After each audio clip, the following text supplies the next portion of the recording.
welcome to day one. Day one, digital hacks. First hack? First hack. Oh, well, what we want to start off by discussing, telling you about is outsourcing. Very important part of our business. I guess the reason why you'd want to outsource anything is to free up your time so you can focus on more important aspects of your business. Now, there's certain things that you would outsource and wouldn't outsource. So for us, it's definitely administration work.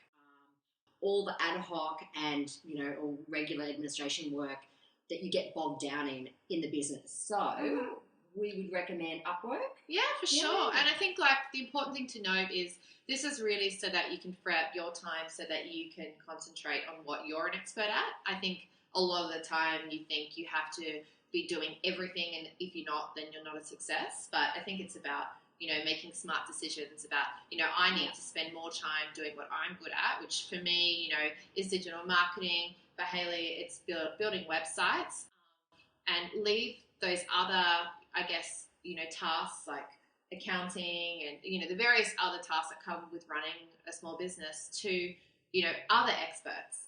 Yeah, that's right. So it's all and affordable ones. Affordable ones. And it's all about finding the right experts. So we would recommend Upwork for, to have... Lifesaver, I have to say. But there is a few key elements to finding a good freelancer on Upwork. So I would say the reviews. Reviews are very important. Yeah, for sure. You have to invest a bit of time in researching the right freelancer, just because... on the first page at the very top, there might be somebody who seems perfect. Spend a bit more time, dig a little deeper in their skills, what other people have to say about them, other reviews. A freelancer cannot edit their reviews, so they're real. Definitely real. Yeah. They come from real businesses, and so you can see negative feedback as well. So I guess that's probably the biggest hesitation, right, with using, outsourcing some of those tasks is, you're hiring effectively in an online marketplace and you haven't met these people face to face. That's right. So I guess trust is a huge thing, especially, if they're doing tasks, like setting up hosting of your website, you're giving them the keys effectively to your business. So it's really important that that you can trust them. So that's a huge thing, I think, for business owners to kind of get over, to realize that they're quality, trusted professionals overseas. Yeah, that's right. And, you can negotiate an hourly rate. Keep in mind that it's it's in US dollars. So it's on Upwork? Yeah. On Upwork, yeah. That can be a stinger. Yeah. So by the time you convert it, it's actually not so cheap. So it's important to, and also their hourly rate is negotiable. So you can do a fixed rate. So, I'll pay you, say, $50 to do a list of tasks, for example, or you can pay them an hourly rate and just, estimate how long it would take you and maybe double it and allow some leeway and just trial them. I wouldn't say jump in and hire someone permanently, bit by bit, do 2 weeks at X amount of hours for X amount of dollars and, just see how they go. And I guarantee you, once you start outsourcing to reliable and trusted freelancers, your business will grow. If you're a one-man band like we are, two-man band. Yeah, two-man band. The only way to scale up is by outsourcing the minor tasks so that you can focus on really important aspects of your business and grow. Yeah, for sure.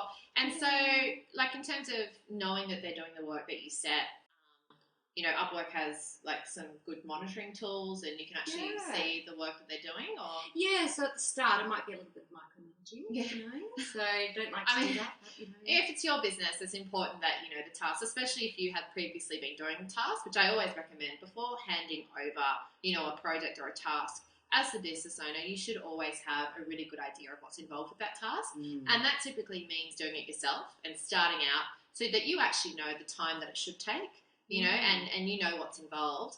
You have an understanding that it's a lot easier to manage people that are doing the task because you've done it, so you've got experience doing that. Yeah, and maybe you can write a process guide of that task, or in Google Docs, write a list of tasks, with a set number of times, like 15 minutes, an hour, and then you have it's very clear between you and the freelancer in terms of communicating exactly what you want and your expectations for the project. Sure. And what are some key, like, I guess, warning signs of, I mean, you know, there are common stories of, you know, freelancers overseas running off with your money, or, you know, what are some telltale signs, or what do you look for when you're hiring, you know, a good freelancer online? Because I'm guessing, you know, when they're great, they're really good and can help skyrocket your business, but, you know, there can be those ones that, you know, are duds.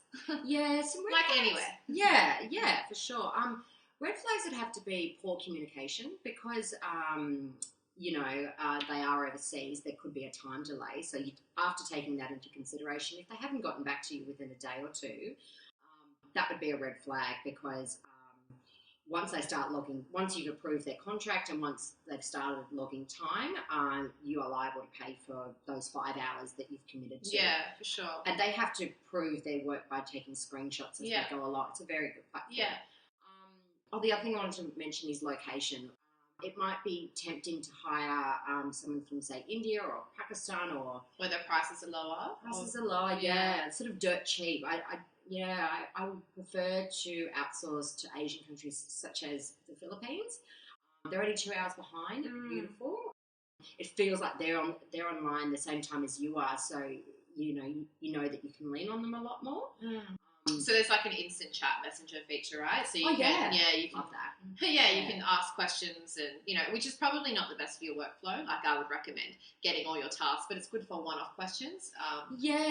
Clarification, like, you know, quick question. And they generally have good English, I found. Yeah, so I've got a couple of admin assistants over in the Philippines, and I've gotten to know them. I mean, to start off with, definitely have a Skype call, so you know that there's a face behind their profile, and you can get to know their English and how they present themselves and a little bit more about their skills. And then you take it from there. It's a gradual process that you end up, like you said, you lean on them, and, you know, you don't have to micromanage. And actually have like a personal relationship with them, you know, so and then they become part of your staff. Yeah, part of your team, and you know that I've gone leaps and bounds by outsourcing. And what type of stuff can you outsource? Like, you know, I'm guessing you can do bookkeeping or, you know, administration. Yeah. For example, I was spending a lot of time on Xero, doing my accounting, raising invoices, collecting outstanding invoices, other things like some research on my competitors. I wanted to know exactly, you know, how we stood compared to them, researching other data, and then there's just, you know, Excel work and Word docs. You know, we use Google Docs for, you know, our system. So just creating copies of important documents. Ongoing administration as a whole. And then some of the important things I wouldn't outsource, client-facing matters.